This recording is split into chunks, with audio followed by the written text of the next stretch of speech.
쌤, 좀 책이 이것보다는 조금 더 두꺼워질까? 이것보다는 좀 두꺼워지고 한 권 얻을 생각이고 책 늦어지면 쌤들한테 원가만 받을게. 이게 원가는 진짜 원가는 한 9,000원 될까? 이게 조금 넓어지면 10,000원 되겠죠? 그래서 그 한 권으로 다 할 수 있도록 하겠습니다. 자, 지난번에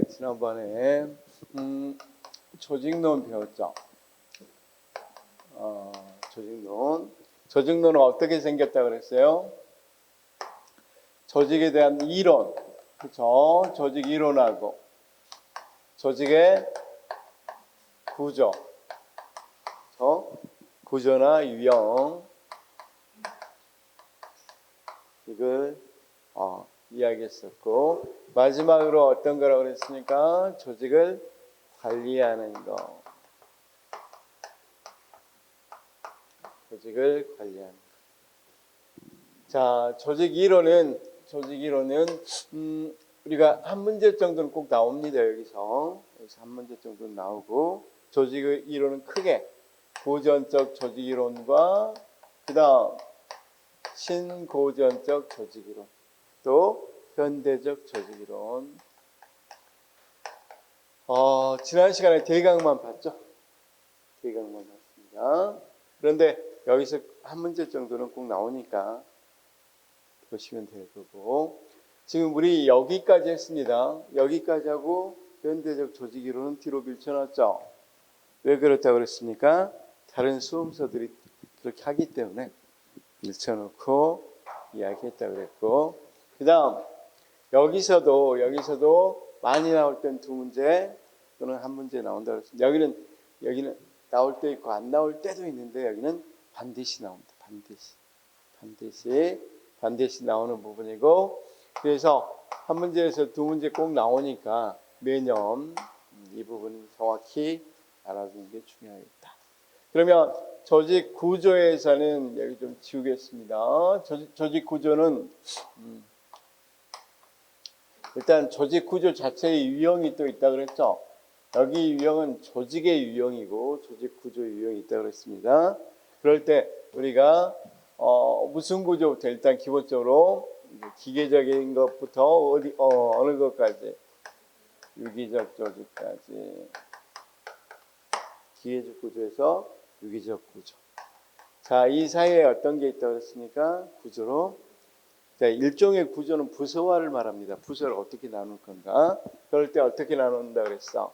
기능 구조, 그다음 사업 구조, 그다음 매트리스 좋습니다. 그다음 팀 수평적 구조 같은 말입니다.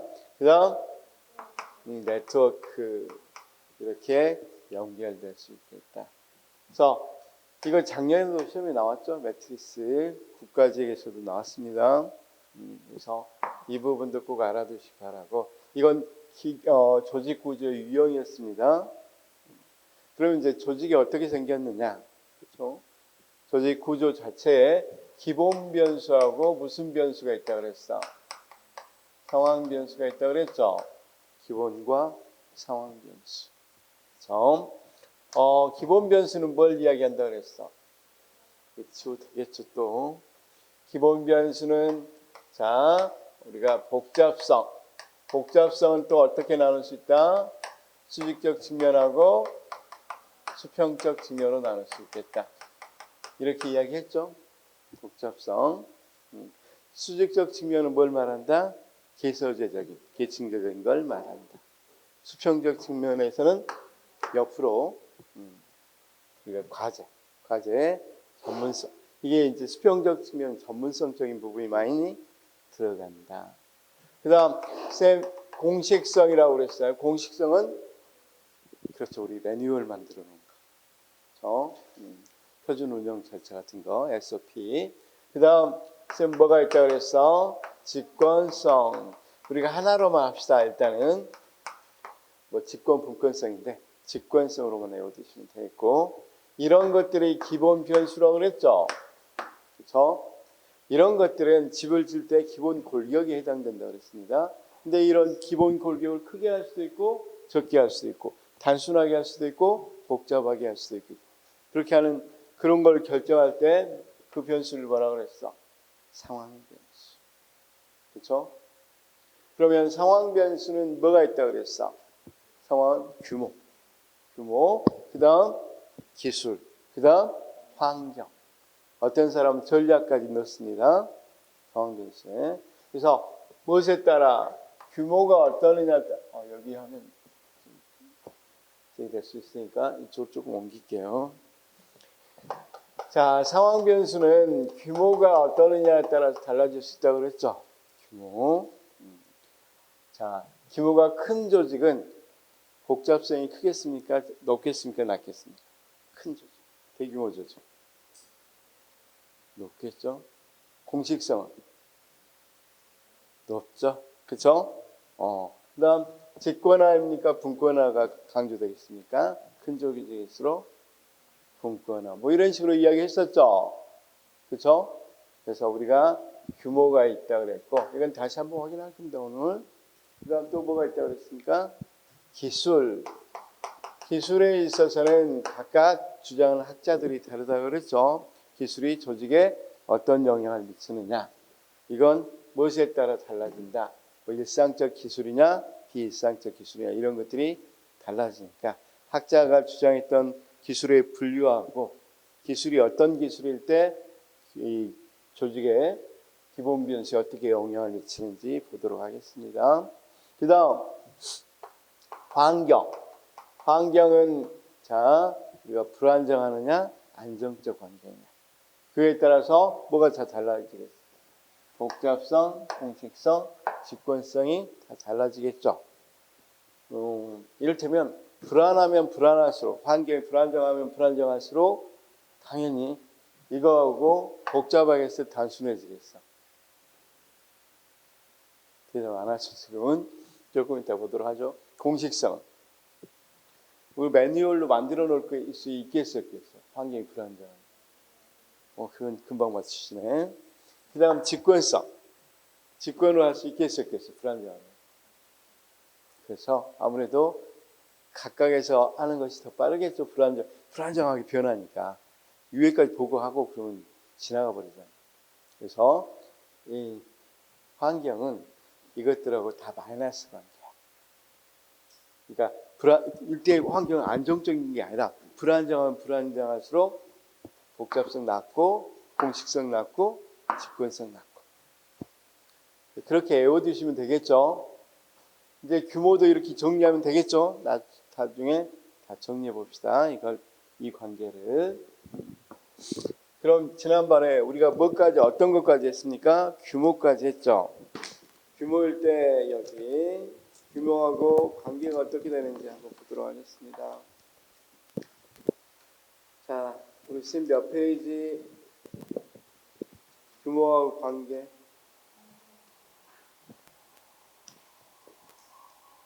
자, 규모하고 관계에서는 규모가 커지면 집권성은 뭐라고 그랬어요? 마이너스. 그다음 공식화는 플러스. 그다음 거기 복잡성은 플러스. 이 관계죠. 192. 그러면 선생님 이제 이렇게 정리 한번 해놓을게요. 해놓고 봅시다. 규모라는 상황 변수가 커지면 우리가 직권성, 거기 이제 복잡성부터 할까요? 복잡성 관계는 뭐가 됩니까? 플러스니까 높아지죠, 같이. 그 다음 거기 공식성은 플러스야 마이너스야? 공식성은 거기 보니까 자 공식성 플러스죠.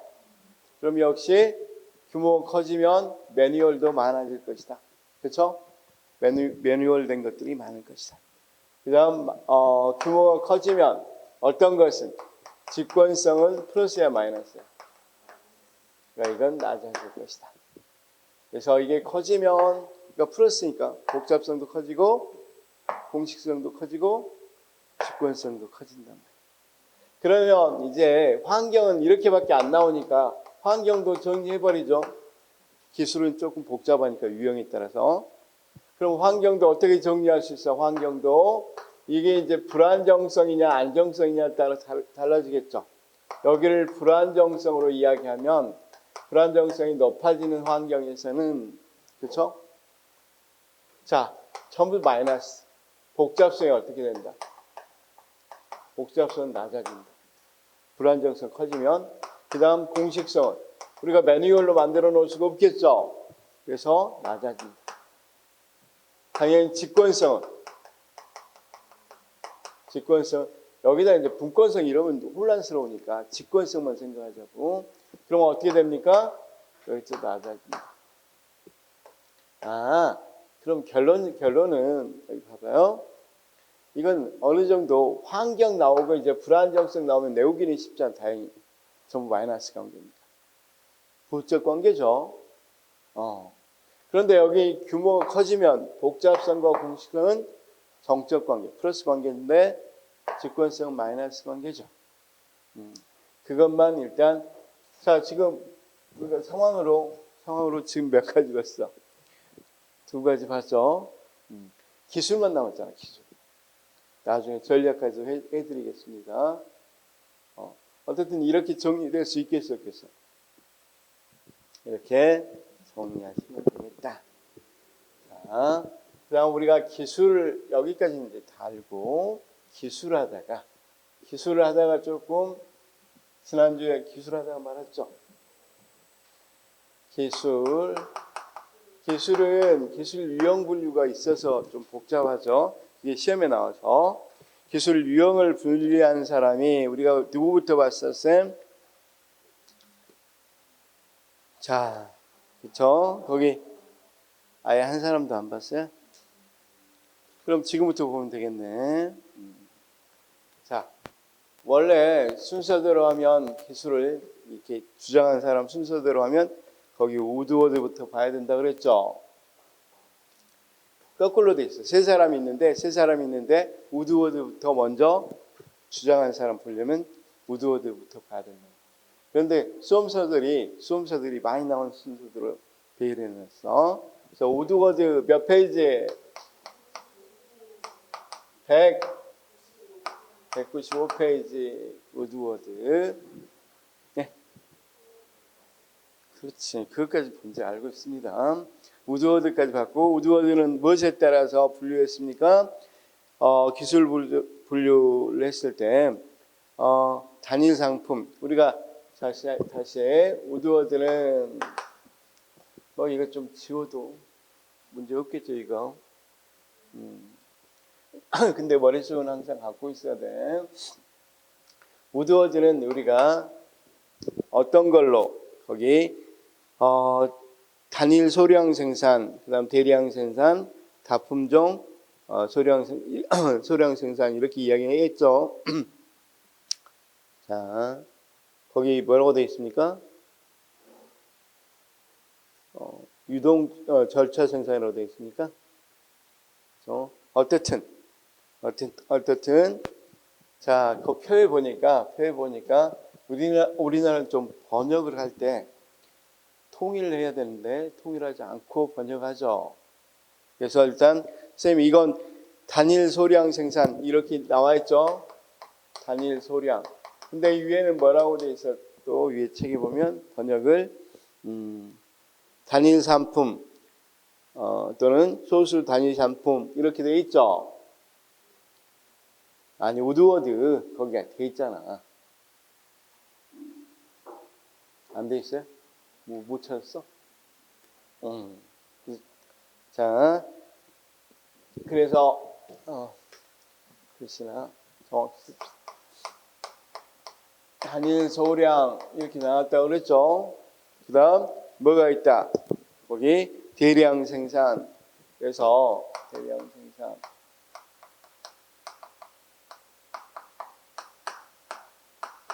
그 다음 보통은 이 연속적인 생산체계 이렇게 번역되거나 뭐라고 되어 있습니까? 유품 절차 생산 이렇게 되어 있죠. 유통, 절차, 생산 이렇게 돼 있단 말이야. 그러면 그래 알았어. 유동. 알았어. 아니 그러니까 하고 싶은 말은 번역을 똑같이 했으면 좋겠다 이 말이야. 안 보이면 크게 읽어줘. 좋습니다. 그럴 때 이건 뭐 어떤 의미를 갖고 있다고 그랬어? 어떤 거? 우리가 이건 간의 수공업, 그렇죠? 간의 수공업은 우리가 산업사회가 나오기 전에 뭐였어? 간의 수공업이었죠, 그렇죠? 그러면서 우리가 산업혁명이 일어나고, 이제 산업사회가 되면서 무슨 생산이라고 그랬어? 대량 생산, 그렇죠? 대량 생산. 거기 대량 생산은 대규모 제조업, 그렇죠? 대규모 제조업들이 나와서 대량 생산. 이건 산업사회에서 나왔던 거, 산업사회. 여기는 산업사회 이전이죠.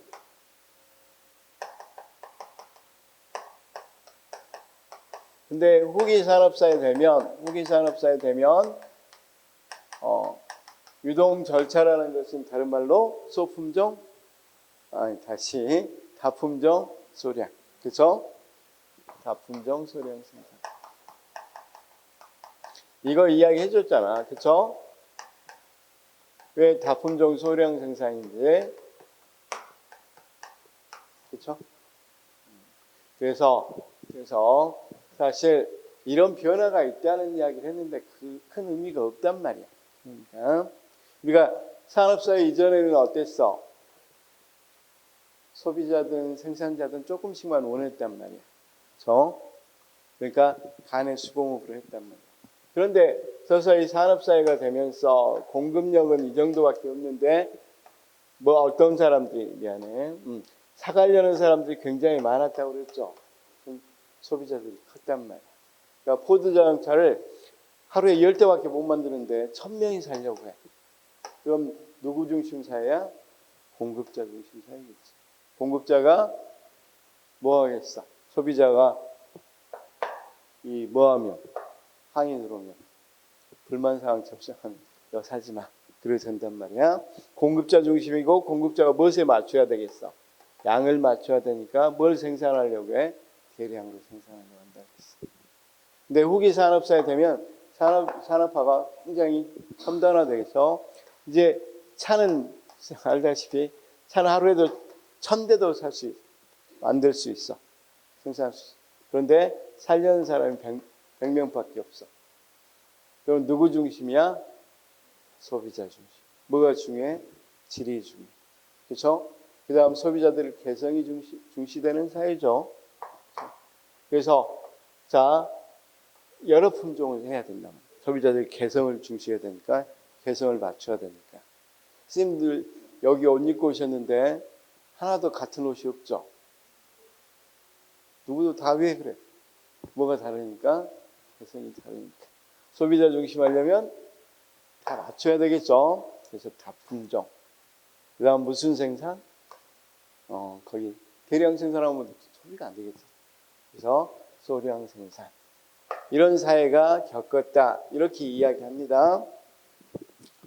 그래서 라고 물어보면 그렇다고 답을 한단 말이에요. 의미가 없단 말이에요. 이건. 그렇죠? 그래서 이 사람은 우드워드라는 사람은 시대가 변함에 따라서 기술이 어떻게 바꿔졌냐 이걸 설명했어. 그냥 큰 의미가 없겠죠. 그렇죠? 그래서 우리가 이건 대량 생산하니까 규모가 커진 거하고 연결져서 설명할 수는 있겠지만 크게 이거 기술적인 변화에 따른 게 없단 말이에요. 여기 그냥 일단 그렇다는 것만 하고 넘어가겠습니다. 그다음 쌤 거기 이제 거꾸로 보겠습니다. 누가 나옵니까? 페로우하고 톰슨하고 나오죠. 톰슨과 페로우가 나옵니다. 톰슨과 페로우는 비싼 시기니까 거꾸로 해도 되고 앞에서부터 해도 됩니다.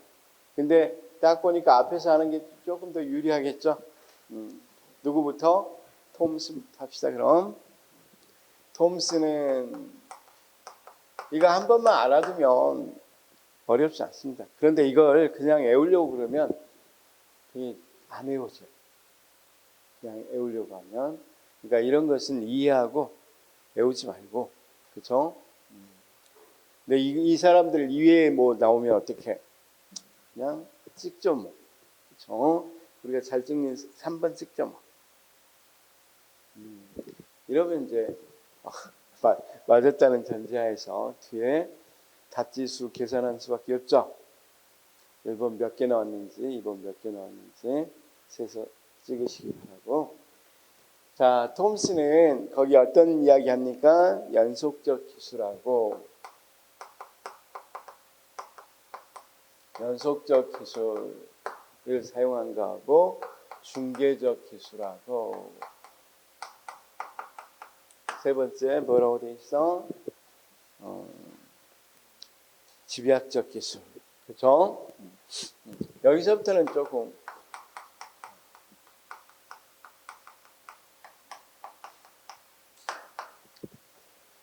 자, 연속적 기술이란 건 뭐냐면 어떻게 돼야 되냐면 X, Y, Z가 있다면 이게 연속적으로 이렇게 이루어져 있다면 한쪽이 이쪽이 완성 안 되면 이쪽이 시도할 수가 없어. 기술상 여기 완성 안 되면 여기가 어떻게 할 수가 없단 말이야.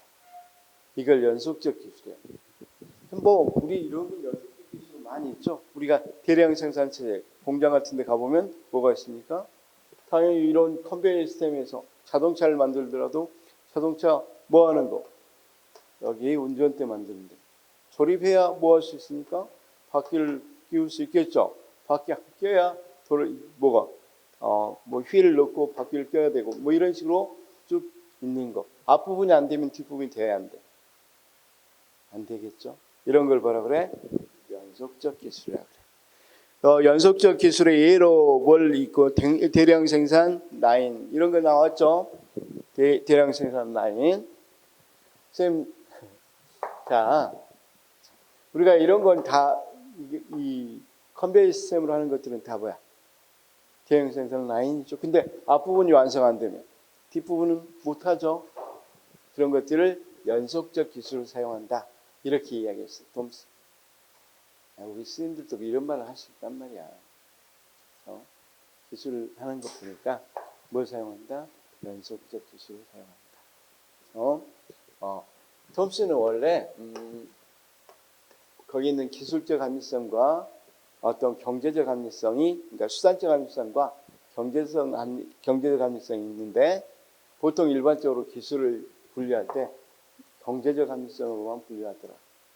원래는 어떤 게 중요한데 수단적, 기술적 합리성이 중요한데 그래서 기술적 합리성으로 이야기합니다. 그치? 그런 이야기들이 앞에 나와 있는데 뭐 그런 것까지는 안 나오고 일단 연속적 기술이 뭔지는 알겠죠. 중계적 기술은 어떤 거다? 그렇죠.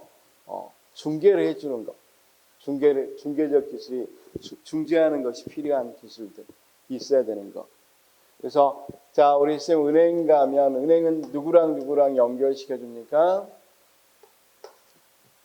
저축하는 사람하고 대출받을 사람하고 연결시켜 주죠. 그래서 여기 이자율을 적절히 해서 서로 간에 맞도록 해주는 거죠. 이런 것들이 보다 중개적 기술이다. 이렇게 번역되어 있습니다. 선생님 아시다시피 부동산 중개소도 중개해 주는 거잖아. 집 살 사람, 집 팔 사람.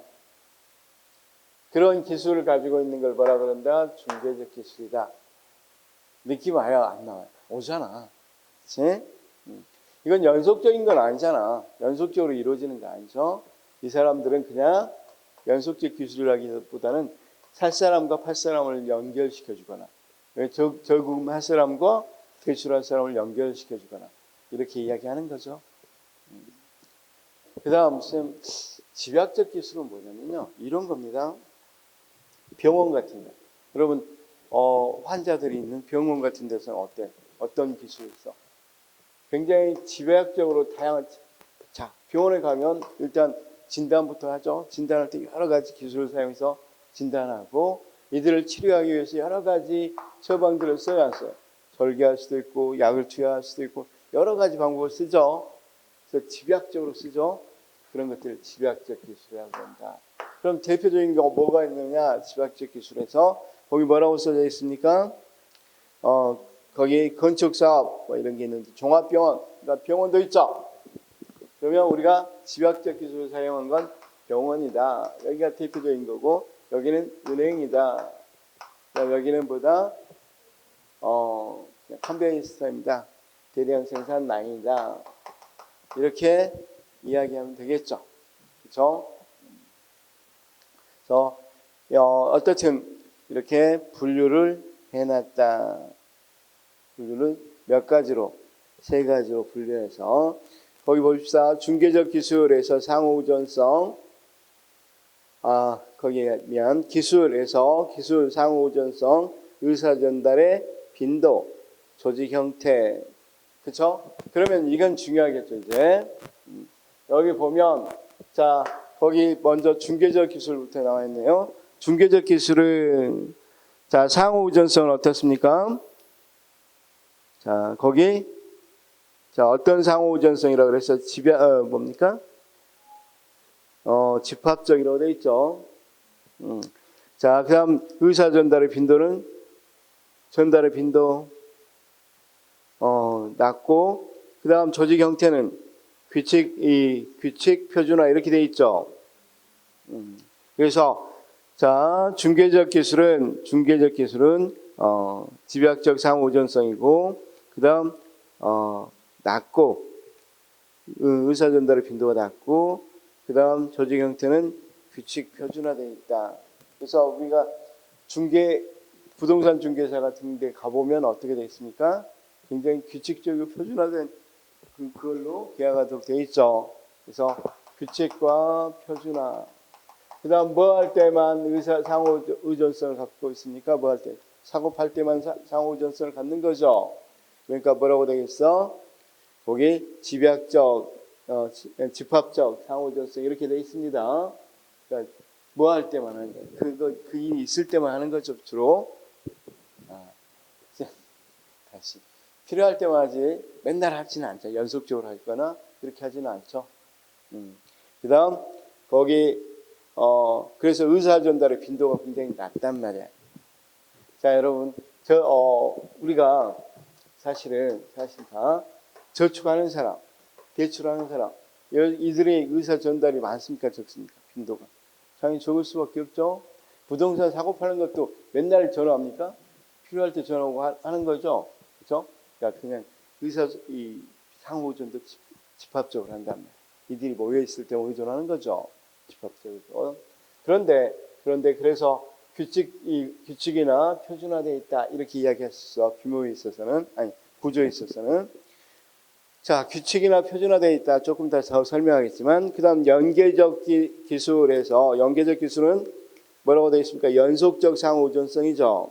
그다음 중간 정도고 조직 형태는 뭐라고 되어 있어?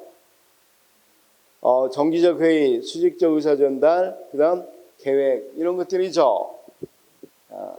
우리가 대량 생산 라인 같은 거 한번 생각해봐.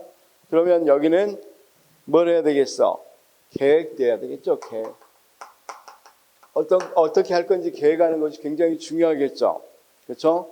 그다음 거기 있는 것처럼 수직적으로 의사 전달. 이거 중요한 건 이렇게 돼 있기 때문에 우리가 뭘 해야 돼? 명령을 어느 정도 계획해서 명령 딱딱 정해진 대로 시행해야 되겠죠. 그래서 여기는 수직적 명령 체계 이걸 강조합니다. 수직적 의사 전달 이렇게 써놓을게요.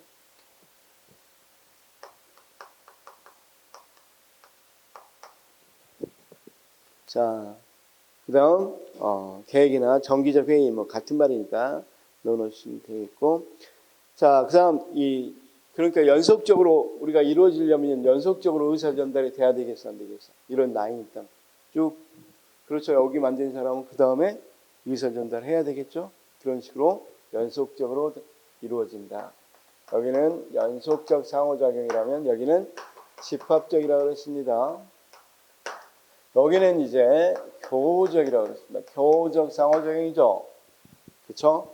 그러면 선생님 교호적 상호작용이랑 상호우전성 이게 무슨 말이야? 교호적 상호우전성은 여기 의사가 있어, 여기 환자가 있어. 그러면 의사하고 환자하고 있을 때 의사가 이야기한 것이 환자에 영향을 줘 안 줘? 상호작용할 때 서로 영향을 준다는 말을 교호적이라고 해요. 그럼 환자의 말이 의사에게 영향을 줘 안 줘? 다시 환자 상태 봐가면서 의사가 처방하지 의사의 행동에 영향을 주잖아. 의사의 행동이 환자에 영향을 줘 안 줘? 당연히 주지. 병원 가서 일방적으로만 듣고 있습니까? 그래요? 어디 아프냐고 물어보면 대답은 해줘야 될 거 아니야. 어느 정도 상태가 호전됐는지를 이야기해 줘야 되겠잖아. 항상 서로 간에 뭐 할 수 있어? 이렇게 밀접하게 상호작용한 걸 교호적이라고 그런단 말이야. 그럼 상호작용성이 가장 높은 게 뭐겠어? 교호적이겠죠. 그 다음에 여기는 연속적이니까 연속해서 할 수 있는 거고, 여기는 그 시기에만 모였을 때만 집합적인 상호우전성을 한단 말이야. 여기 이해됐죠?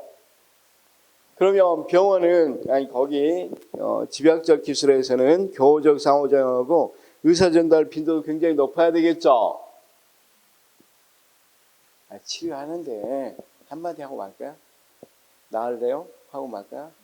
아프면 어디가 아픈지, 어떻게 상태가 호전됐는지 또는 악화됐는지를 계속 피드백 받아야 될 거 아니에요. 그러니까 상당히 의사 전달이 높겠죠. 그 다음 거기에 어떤 형태가 되어 있다? 거기 조정 형태는 부정기적 회의를 한다든가 상호 조정을 한다든가 수평적 의사 전달, 그 다음 뭡니까? 예정표, 그렇죠? 우리가 계획될 수 있는 게 아니야. 예정을 할 수밖에 없는 거죠. 그래서 여기 한번 생각해 봅시다. 선생님, 예정표라는 말이 무슨 말인지 알겠죠? 그렇죠. 우리가 계획은 딱 정해진 거라면, 딱 하자고 계획해놨다면, 우리가 보통 병원에 예약하고 가죠. 그럼 병원에서야 어느 때 어떤 거 하겠다 이렇게 예정할 수밖에 없겠고, 그 다음 여기서는 병원 응급상황 같은 게 있어 없어? 여기보다 훨씬 많이 일어나겠죠. 이런 데보다. 그렇죠? 그렇게 당연히 어떻게 하겠어? 부정기적 회의, 정기적 회의보다는 부정기적 회의로 조정이 이루어지겠죠. 그렇죠? 거기 상호 적응이라고 되어 있죠. 상호 조정. 자, 상호 조정이고 수평적 의사 전달. 여기는 수직적으로 권위 체계가 있는 거 아니야? 전문가들이 서로 간에 자, 이 방사선을 통해서 또는 MRI지. MRI를 통해서 찍었고 거기가 뭘로 전달돼야 되겠어? 이렇게 하면 선생님 어디 아파? 지금 어디 아프냐? 머리, 그래. 머리 아프면 어디로 가야 돼?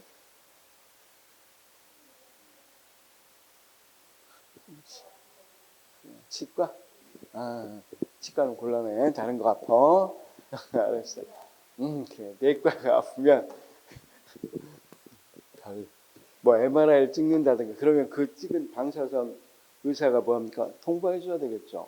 그럼 의사는 그걸 가지고 약국에다가 또 조제할 때다가 통보해 줘야 되겠죠. 진단하고 이런 것들이 수평적으로 잘 이루어지는 거죠. 그럴 때 이런 의사 전달을 할 때 어때요? 명령 체계를 사용합니까? 그런 거 아니죠. 그래서 우리가 상호 조정은 뭔 말이냐면 서로 간의 의견을 통해서 조정이 이루어지는 걸 말해요. 뭐하고 다르겠어요? 여기 같이 수직적인 명령 전달, 의사 전달, 여기는 수평적 의사 전달이고 여기는 주로 상호 조정에 의해서 이루어진다. 의사가 약사한테 이거 해 이렇게 할 수 않는다. 또는 방사선 의사하고 내과 의사하고 서로 상의하죠. 그래서 할 걸 정하죠. 그래서 이런 특징들이 있다. 조정 형태의 특징들이 있다. 이렇게 이야기한단 말이에요. 그러면 이제 이런 문제를 풀 때 어떤 걸 생각하냐면 예시를 생각해서 문제를 풀면 어렵지 않아요. 예시를 생각하면서. 대량 생산 라인은 분명히 어떤 거예요? 연속적 기술이죠. X, Y, Z로 생산이 된다면 이게 완성 안 되면 이게 안 되죠. 그렇죠? 그래서 이런 시기보다 연속적 기술이고 그 다음 우리가 중개적 기술이 있다. 서로 간에 연계시키는 게 중개적 기술을 사용한다고 한다. 은행이나 공인중개사 같은 데가. 그 다음 집약적 기술은 우리가 종합병원, 사람에 대한 집약적 기술을 사용해야 되는 건 병원 같은데. 이 건물이나 또는 어떤 거, 이 사물들에서 집약적 기술을 사용하는 건 건축사 같은 거. 그렇죠? 건축도 설계하고 또 만드는 사람도 따로 있고 그러죠. 그럴 때 만들 때 몸만 만들고 이런 거 없죠. 전체적인 해서 집약해서 만들죠. 여러 가지 기술을 집약해서 만들죠. 그런 게 집약적 기술. 이해됐어요? 톰슨이 이렇게 분류했다. 그렇죠? 이건 시험에 나오는데 약간 이런, 그러면 우리가 이 톰슨 같은 경우는 이런 식의 구조들을 갖고 있더라. 이런 식으로. 그래서 연속적 기술이냐, 그 사용하려고 하는 것이 연속적 기술을 해야만 완성할 수 있느냐, 아니면 중개적 기술을 해야만 그러니까 그 기술, 중개적 기술을 사용해야만 프로젝트가 완성될 수 있느냐, 이런 것들을 이야기하는 거. 그치? 그래서 거기 우리가 무슨 합리성이라고 되어 있어? 제일 앞에 이 기술 분류의 기준을 이야기할 때 거기 뭐라고 되어 있냐면 무슨 합리성이냐면 거기 수단적 측면의 합리성 이야기했었죠. 제일 막 처음 톰슨에서 톰슨은 수단적 기술하고 경제적 기술을 나눴다 그랬죠.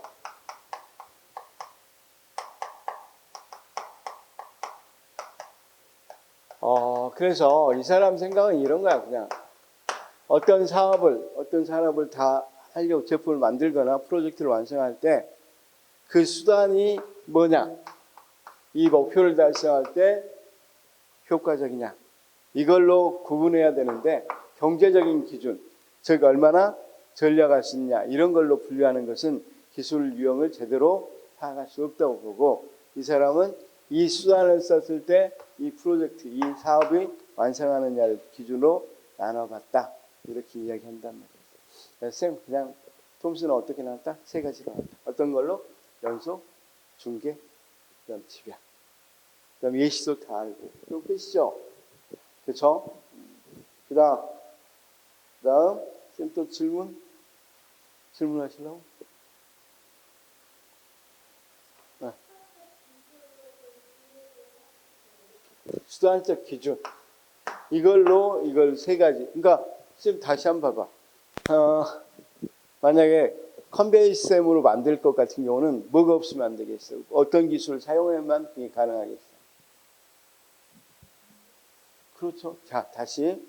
은행 같은 경우를 은행의 프로젝트를 수행하려면 당연히 어떤 기술을 사용해야만 그게 가능해? 중개적 기술. 그렇죠? 우리가 병원 같은 데는 어떤 걸 사용해야만 그게 가능하겠어? 집약적 기술을 사용해야 된다. 이 말이야, 이 말. 이게 수단성이야, 수단성. 수단성은 이 수단을 써야만 수단적 기준은 완성할 수 있느냐를 기준으로 하는 걸 수단적 기준이라 하고, 경제적 기준은 비용분의 효과, 비용분의, 그렇죠? 이게 얼마나 전략할 수 있느냐, 비용을 얼마나 절감할 수 있느냐, 이런 걸로 삼는 걸 경제적 기준인데, 사람들이 이걸로 많이 기술을 분류하려고 하더라. 근데 나는 이걸로 분류해야 기술을 제대로 분류할 수 있다고 생각한다. 이렇게 이야기한다. 이해됐죠? 자, 그다음 페로우.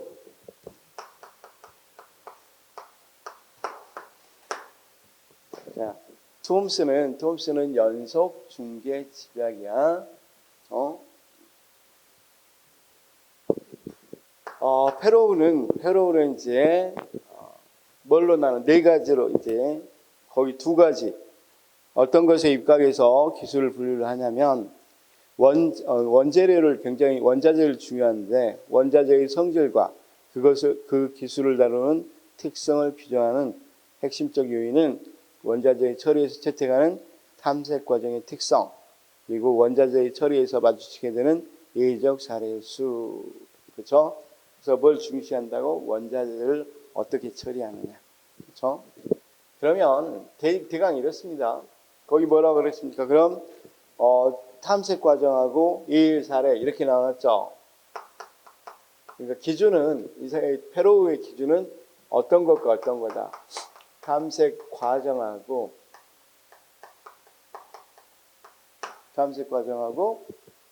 그렇죠. 예수.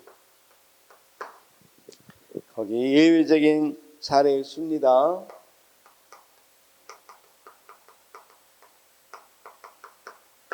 이런 것을 가지고 뭘 구분해봤다? 기술을 구분해봤다.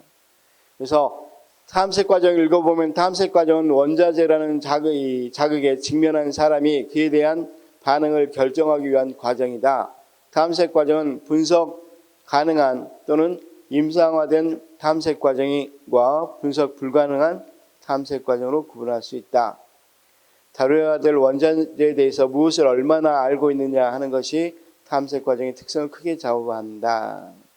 원자재의 처리에 필요한 지식을 많이 가지고 있으면 탐색 과정은 일상적이고 분석 가능한 것이다. 원자재가 복잡하거나 특이해서 기관을 별로 알지 못할 때 탐색 과정은 분석 불가능한 것이다. 그렇죠? 그러면서 이걸 이제 두 가지로 나눕니다. 탐색 가능성, 분석 가능성이면 분석 가능성이 높냐 낮냐? 높냐 낮냐 이렇게 나올 수 있겠죠. 분석 가능 이거 하나씩 보면 됩니다. 분석 가능성이 높냐 낮냐 이렇게 이야기할 수 있는데 우리가 그러면 거기 있는 것을 하나 예를 들어서 이야기해 보겠습니다. 페로우 거. 자, 선생님 거기 있는 거 고급 도자기 생산하고 표준화된 제품, 자, 전열기 등 표준화된 제품 생산하는 거 했을 때 탐색 가능성이 높은 건 뭡니까? 자, 저기 하나 예를 한번 들어보겠습니다. 분석 가능성이 높은 거 했을 때 우리가 표준화된 제품, 전열기 등 표준화된 제품은 분석 가능이 높아 낮아? 왜냐하면 원자재에 대해서 훨씬 더 잘 알죠. 그 다음 얼마를 생산할지 뭐 할지를 훨씬 더 잘 알죠. 표준화되어 있으니까. 그럼 표준화된 제품 같은 경우는 뭐가 높다? 다 분석 가능성이 높다 이렇게 이야기한단 말이에요. 여기도 이해됐어? 이해 안 돼? 안 될 턱이 없는데. 그러면 거기 도자기 같은 거 생산하는 거 생각해. 그래서 고급 도자기 생산할 때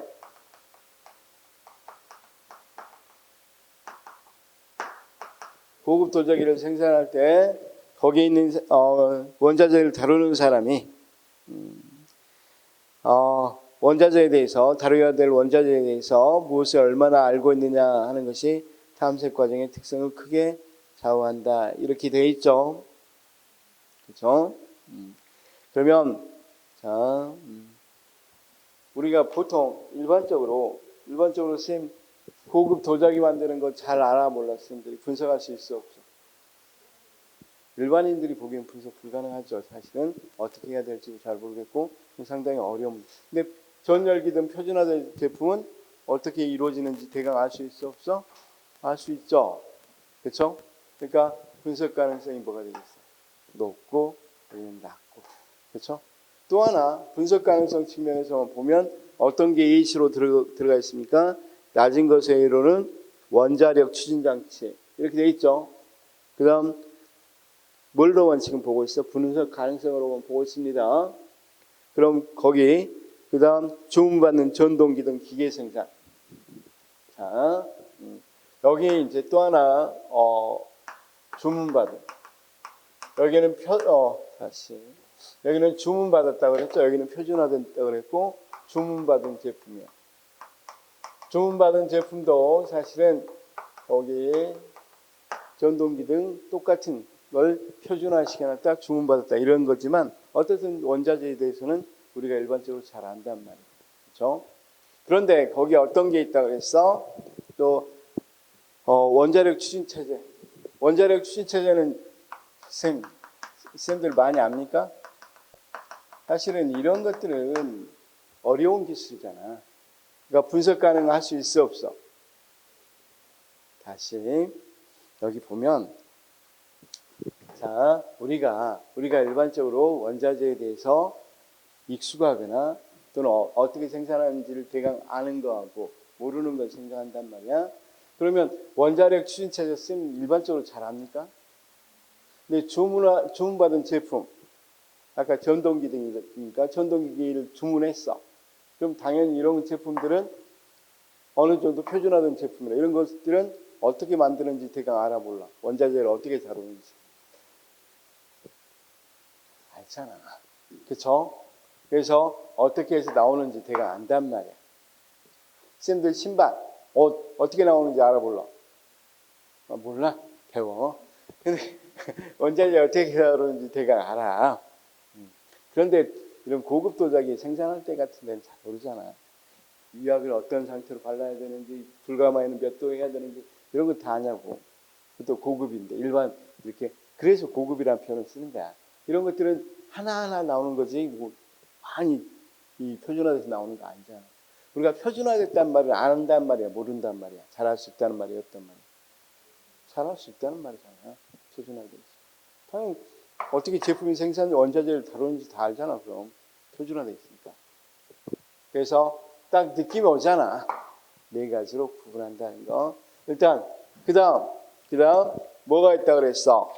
거기 예외적인 사례수는 탐색 활동을 해야 할 사람에게 제시되는 자극의 변칙성 또는 문제의 다양성에 관련된 지표이다. 다양성이 크고 그때그때 새로운 일에 봉착하게 되면 많은 탐색 활동을 해야 한다. 자극이 단순하고 친숙하며 새로운 내용이 별로 없을 때는 많은 탐색 활동이 필요하지 않는다. 이게 탐색 활동이 얼마나 필요하느냐 여부죠. 그렇죠? 그래서 우리가 일반적으로는 소수일 경우는 탐색 활동이 그렇게 필요 없다는 거죠. 예외적인 상황은. 그러면 물론 도자기를 만들 때 원자료를 어떻게 사용하는지는 잘 모르겠지만 예외적인 사례수는 별로 없겠죠. 우리가 탐색해야 될 건 많지는 않단 말이야. 어떻게 만드는지 대강만 보면 되는데 원자력 추진체제는 굉장히 많이 탐색 과정을 거쳐야 되고, 그렇죠? 이런 게 필요하겠죠. 굉장히 그러니까 단순하냐, 이 제품 만드는 자체를 단순하냐, 복잡하냐 이렇게 생각해봐. 이건 단순해, 복잡해? 다시 원자력 만드는 거, 원자력 추진체제 엄청 복잡하죠. 도자기 만든 거 하나 도자기 만드는 거잖아. 근데 원자력을 어떻게 사용하는지는 모르지만 단순하지 않으니까 하나 만드는 거. 자, 지금 대나무 공예 단순해 안 단순해? 대나무 공예 엄청 많은 기술을 필요합니까? 엄청 많은 탐색 과정 필요해? 대나무 만드는 거. 그래. 한번 대나무 만드는데 공예를 한번 봐봐. 작업은 단순해. 이렇게 해서 만들고 하면 돼. 물론 그 대를 어떻게 운영하고 뭐 하는지는 사실은 그걸 탐색하려면 좀 시간이 많이 걸리는 건 사실은 고급 이렇게 이 장인들이 대나무들 좋은 대나무들 있죠, 고급 그런 거 만드는 건 뭐하지만 분석하는 데는 원자재를 어떻게 사용하는지는 조금 어렵지만 그래서 자 봅시다. 주문받은 제품이나 원자력 추진체제 같은 경우를 할 때는 우리가 탐색해야 될 것이 상당히 많단 말이야. 그렇죠? 그래서 거기 이런 것은 다수의 예외 사항이 발생할 수 있다고 보는 거죠. 자, 그래서 그러니까 문제의 다양성에 관련된 지표니까 문제가 다양하게 발생할 수 있는 거죠. 왜 여기보다는 여기가 더 문제가 다양성이 있냐면 우리가 표준화된 건 정해진 대로 찍어내면 되죠. 근데 제가 주문을 한단 말이야. 이건 표준화되지 않고 이건 나를 어떻게 해주고 어떤 건 어떻게 해주고 이런 식으로 주문하겠죠. 자, 다시 한 번만 할게. 자, 우리 쌤 어때? 옷을 살 때 기성복으로 이미 만들어진 거 살 때 뭐 그건 당연히 탐색이 쉽겠지만 문제가 발생할 가능성이 거의 없겠지만 주문을 한단 말이에요. 그러니까 되면 그렇죠. 그래서 여러 가지 선생님의 특이사항들, 신체적인 그런 거 편하고 어떤 이런 것들 다 맞추려면 여기서 문제가 발생할 가능성이, 문제의 다양성이 굉장히 커지죠. 여기는 정해진 대로 하는데 여기는 주문받았잖아. 전동기 같은 경우는 주문할 때, 그렇죠? 이런 걸 주문할 때 나를 어떻게 하고 어느 부분을 내가 뭐 해야 되고 우리 잔디가 어떤 상태에 있으니까 어떻게 해주라 이런 것들이 다 전동기가 잔디 깎는 거 아니지 미안해. 이런 것들을 제시해줘야 되겠죠. 주문할 때는. 그렇죠? 그런 주문받는 제품은 우리가 문제의 다양성이 더 많겠어 좋겠어. 훨씬 더 많아질 수밖에 없단 말이야. 그치? 그래서 자 그냥 이렇게 나눠진다는 거 알고 이걸 뭐라고 이야기한다. 이걸 일상적 기술이라고 이야기한다는 거죠. 거기 보시면 자 거기 표가 어디로 가버렸네. 자 거기 일상적 기술 그렇죠? 이걸 뭐라고 부른다? 일상적 기술. 여기를 해야 되는데 여기서 사례 수가 소수의 예외 사례죠. 여기 다수의 예외 사례죠. 그럴 때 소수의 예외 사례와 분석 가능이 높을 때 우리가 뭐라고 부른다?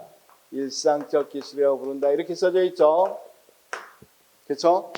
그다음 뭐가 할 때 분석 가능성도 높고 과제 다양성도 높은 것을 우리가 공학적 기술 이렇게 부른다고. 그렇죠? 여기를 둘 다 높을 때 공학적 기술. 그다음 거기 뭐가 과제 다양성도 낮고 분석 가능성 낮을 때를 우리가 장인적 기술 이렇게 부른다고. 자, 여기를 뭐라고 불러? 장인적 기술. 그 다음 둘 다 높을 때를 하나는 높고 미안해. 과제 다양성 높은데 분석 가능성 낮을 때 우리가 비일상적 기술 이렇게 부른다고. 비일상적 기술.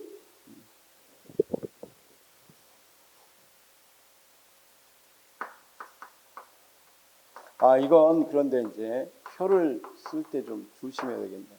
저표를 만들 때 거기 전부 다 높고 낮고로 돼 있어.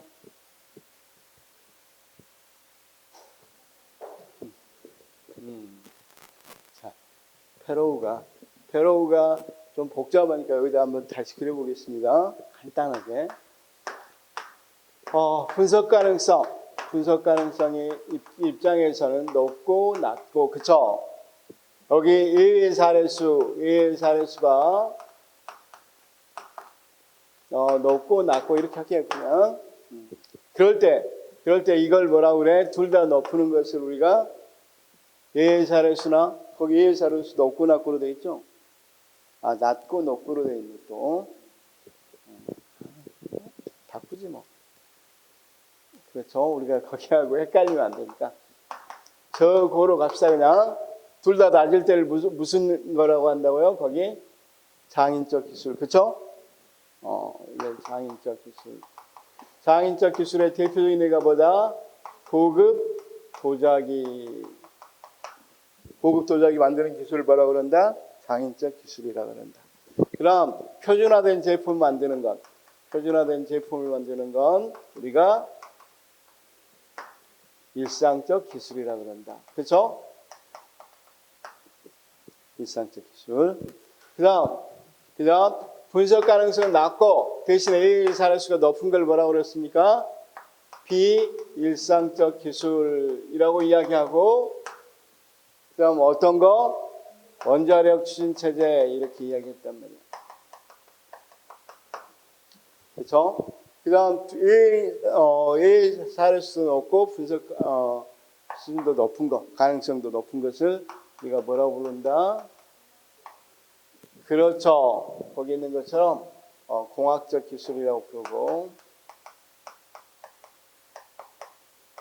그렇죠? 그 공학적 기술이라고 부르고 우리가 이 예로는 어떤 게 있습니까? 주문받은 이 전동기 제품, 전동기 등 이렇게 되어 있죠. 주문받은 제품이다.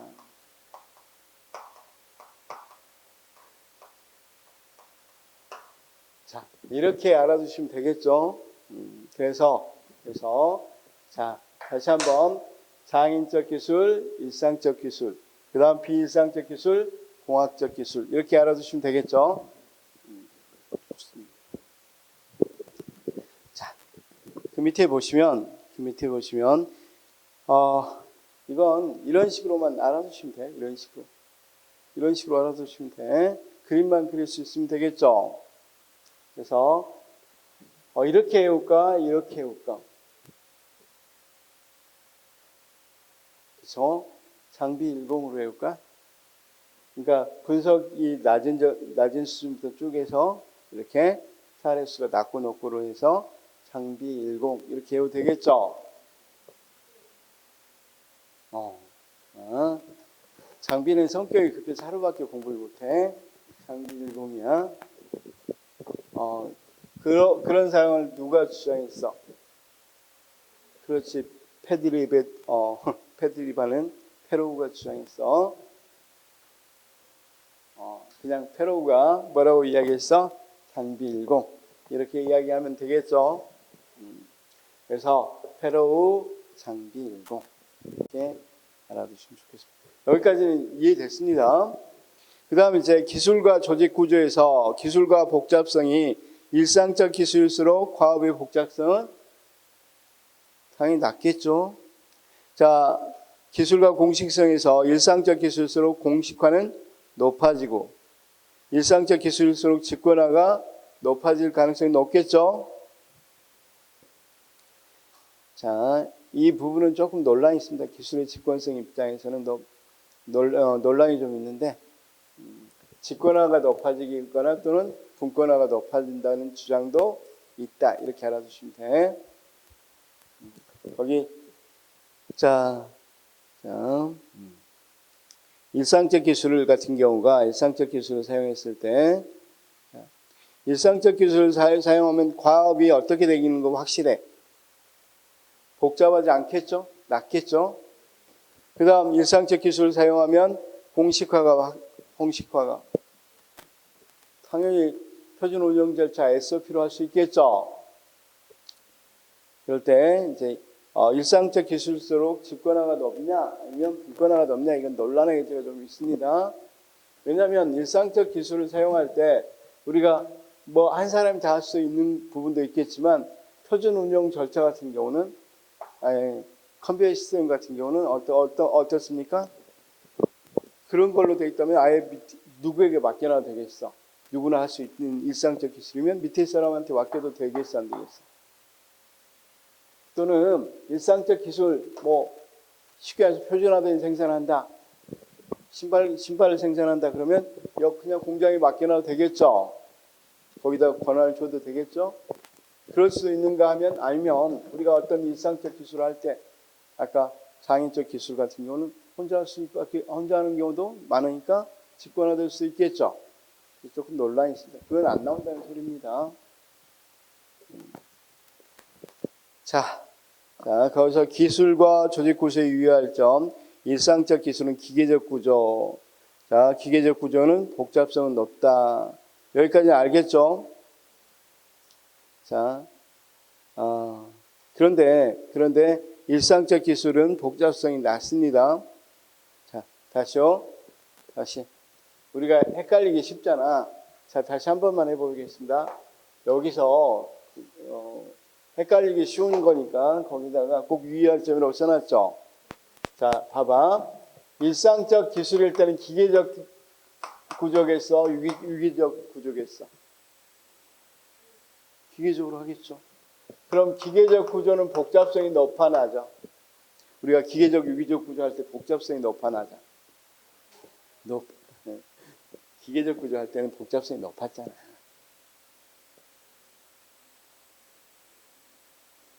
유기적 구조가 복잡성이 낮지.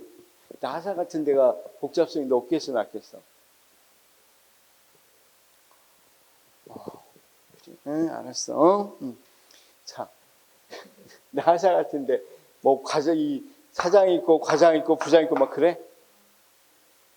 나사는 굉장히 유기적 구조잖아. 이 수직적 전문화 같은 게 있어 없어? 거의 없단 말이야. 그치? 그러니까 복잡하지 않아. 그래서 기계적 구조가 더 복잡하단 말이야. 비교할 때는. 앞으로 다시 넘어가야 돼. 유기적, 기계적으로.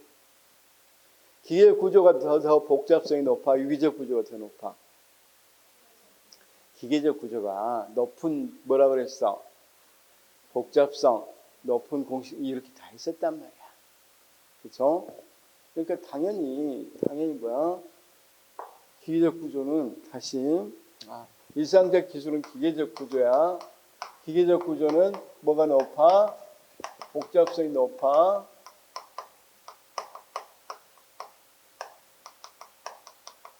그러면 이제 이거하고 이거 관계는 이 순서대로 하면 일상적 기술도 복잡성이 높아야 되겠지. 이 순서로 한다면. 다시 일상적 기술이 뭐가 된다? 기계적 구조가 된다. 기계적 구조는 뭐가 된다? 복잡성이 높다. 그럼 결국은 일상적 기술은 복잡성이 높다 이렇게 돼야 되겠잖아. 근데 이 관계는 성립하지 않는다고. 일상적 기술은 복잡성은 낮다 이렇게 볼 수밖에 없다고. 그렇죠? 이렇게 해서 연결지어 생각하지 말아라. 그렇죠? 자, 첫 번째 꼭 알아둬야 됩니다. 이거 풀 때 이런 식의 논리로 펼쳐버리면 틀린단 말이야. 그치? 여기까지는 맞아. 여기까지는. 그런데 여기하고 직접적으로 연결할 수 있다 없다? 없다.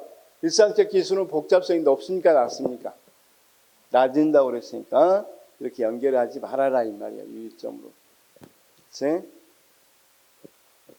이런 논리 전개는 안 된다고. 이런 논리 전개는 안 된다. 그렇죠?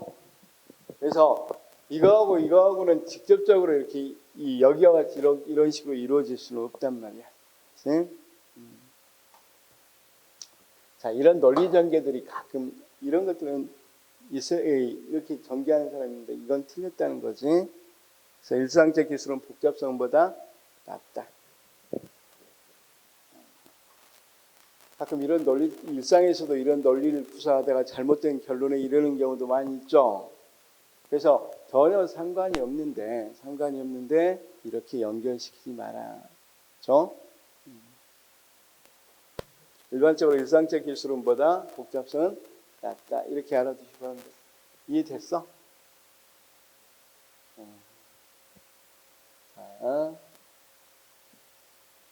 자, 이것과 이거는 직접적으로 이야기했을 때는 이런 결론과 다른 걸로 나온다. 이렇게 알아두셔야 되겠죠? 그래서 이런 것들은 대강 이런 식이야. 우리가 이 기계적 구조는 훨씬 큰 개념이잖아. 뭐에 비해서? 이 기술 하나로 결정되는 거 아니죠. 기술 하나로 기계적 구조다 이렇게 할 수는 없는 거잖아. 기계적 구조 속에 여러 기술도 있고 상황들이 있을 거 아니야. 이건 구조니까 상황 변수가 있는데 기술 하나로 이 상황을 결정할 수는 없죠. 그러니까 이 기술은 여기 하나의 부품일 뿐이야. 요소일 뿐이라고. 그렇죠? 그래서 기술이 일상적 기술일 때 기계적 구조가 바람직한 거야.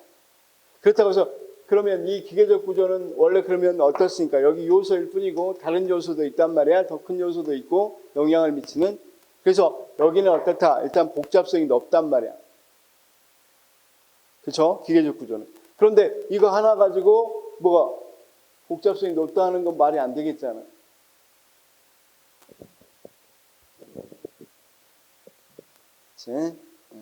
그래서 이 하나가 어디에 속하는 거야?